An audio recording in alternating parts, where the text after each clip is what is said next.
we're facing back to front. Over my shoulder at the sun, and it's an open door, and I've my line of sight once more. Kami dari Universitas Airlangga dan kami berasal dari kelompok 3 PDB A62. Hari ini kami berada di Polsek Rungkut untuk melakukan penelitian terkait kasus pelanggaran lalu lintas di sekitar Rungkut.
Setiap kali kita bepergian, pasti kita akan melihat banyak pengemudi yang tidak memakai helm, melawan arus, dan contoh-contoh lainnya. Tidak jarang bahkan pelanggaran tersebut dilakukan oleh kita sendiri. Sebelumnya, kalian tahu nggak sih pelanggaran lalu lintas itu apa? Menurut Ramdullah Naning, bahwa yang dimaksud dengan pelanggaran lalu lintas adalah perbuatan atau tindakan yang bertentangan dengan ketentuan-ketentuan peraturan perundang-undangan lalu lintas. Tata tertib lalu lintas ditunjukkan untuk mewujudkan, mendukung, dan memelihara keamanan, keselamatan, ketertiban, dan kelancaran lalu lintas.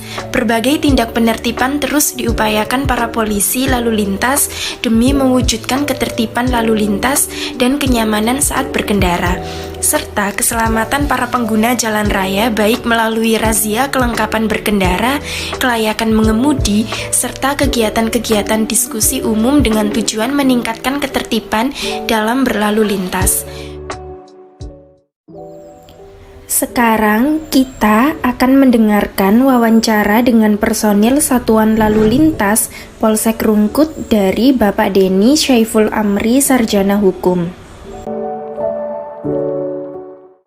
Kalau kita setiap tahun kan ada ini apa namanya itu siswa baru ya, siswa baru tahun ajaran baru. Kita masuk ke sekolah-sekolahan mulai SMP, SMA, bahkan sampai ke juga apa namanya itu pekerjaan, lingkungan pekerjaan. Jadi kita melakukan edukasi, penyampaian tentang Kamsel Cipta Lantas, menyampaikan pesan-pesan tentang lalu lintas, bahayanya ataupun cara mengendarai yang baik seperti apa dalam ketika berlalu lintas, seperti itu Mbak.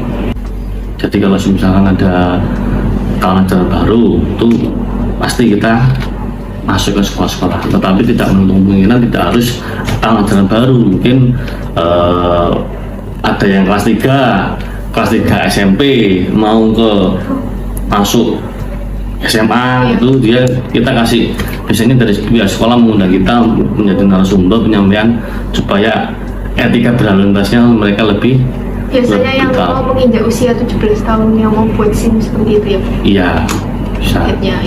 Seperti itu. Satu, Kelurahan Kedung Baruk. Yang kedua, Kelurahan Kalirungkut. Yang ketiga, Kelurahan Menjaringasari. Yang keempat, Kelurahan Rungkut Kidul. Yang kelima, Kelurahan Medokan. Yang keenam, Kelurahan Wonorejo. Itu pelanggaran di wilayah hukum Polsek Rungkut dalam 1 tahun ini kurang lebihnya sekitar 789 pelanggaran dari berbagai macam jenis pelanggaran. yang dominan itu tidak memakai helm, goncengan lebih daripada satu, seperti itu Pak. Kebanyakan dari pelanggaran yang ada di wilayah hukum Polsek Klompo. Untuk kecelakaan dalam 1 tahun, kita kurang lebih sekitar 35.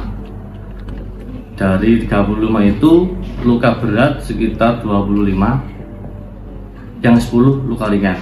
Maksudnya yang 25 itu kita limpahkan ke Polrestabes dalam hal ini untuk proses penyidikan.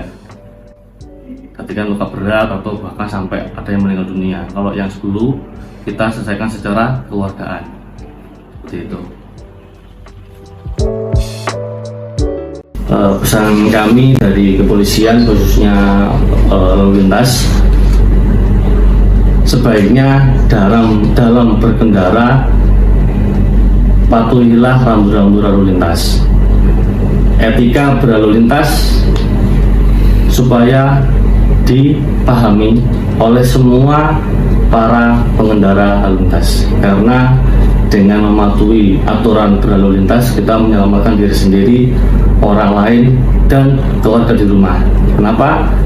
Dalam berkendara lalu lintas, kalau kita selamat, orang lain maupun keluarga di rumah juga selamat menanti kepulangan kita, kedatangan kita setelah keluar dari rumah. Seperti itu. Ayo, marilah jadi pengemudi yang patuh, berkendara dengan aman, dan selalu taati peraturan dalam berlalu lintas.